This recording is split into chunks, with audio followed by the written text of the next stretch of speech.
Delhi high court ने देश में समान नागरिक संहिता को लेकर अहम बात कही है। मीणा जनजाति की एक महिला और उसके हिंदू पति के बीच तलाक के मुकदमे की सुनवाई के दौरान कोर्ट ने यह अहम टिप्पणी की। हाईकोर्ट ने कहा कि देश में समान नागरिक संहिता की जरूरत है और इसे लाने का यही सही समय भी है। कोर्ट ने केंद्र सरकार से इस मामले में जरूरी कदम उठाने को भी कहा है। इस केस में पति हिंदू मैरिज एक्ट के हिसाब से तलाक चाहता था, जबकि पत्नी का कहना था कि क्योंकि वो मीणा जनजाति की है, ऐसे में उस पर हिंदू मैरिज एक्ट लागू नहीं होता। पत्नी ने मांग की थी कि उसके पति की तरफ से फैमिली कोर्ट में दायर तलाक की अर्जी खारिज कर दी जाए। उसके पति ने हाई कोर्ट में पत्नी की इसी दलील के खिलाफ याचिका लगाई थी। कोर्ट ने कहा कि भारतीय समाज में जाति, धर्म और समुदाय से जुड़े फर्क खत्म हो रहे हैं। इस बदलाव की वजह से दूसरे धर्म और दूसरी जातियों में शादी करने और फिर तलाक होने में दिक्कतें भी आ रही हैं।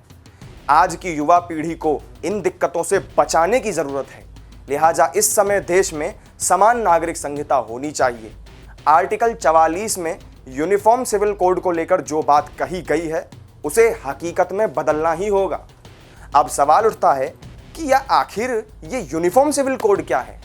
दरअसल संविधान के भाग 4 में राज्य के नीति निर्देशक सिद्धांतों का ब्यौरा है। संविधान के आर्टिकल 36 से 51 के जरिए राज्य को कई मुद्दों पर सुझाव दिए गए हैं। इनमें उम्मीद जताई गई है कि राज्य अपनी नीतियां तय करते समय इन नीति निर्देशक तत्वों का ध्यान रखेंगे। इन्हीं में से आर्टिकल 44 राज्य को सही समय पर सभी धर्मों के लिए समान नागरिक संहिता बनाने का निर्देश देता है। आसान शब्दों में समझें तो यूनिफॉर्म सिविल कोड यानी देश के सभी नागरिकों के लिए एक जैसा पर्सनल लॉ होता है और जिसे लागू करना राज्य की ड्यूटी होती है। फिलहाल देश में हिंदू और मुसलमानों के लिए अलग अलग पर्सनल लॉ हैं। इसमें प्रॉपर्टी, शादी, तलाक और उत्तराधिकार जैसे मामले आते हैं। यूनिफॉर्म सिविल कोड पर पॉलिटिकल बहस अक्सर होती रहती है।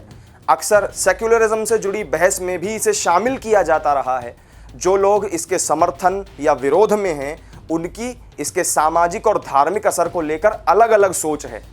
यूनिफॉर्म सिविल कोड हमेशा से भाजपा के कोर एजेंडे में भी शामिल रहा है, जबकि कांग्रेस हमेशा से ही इसका विरोध करती रही है।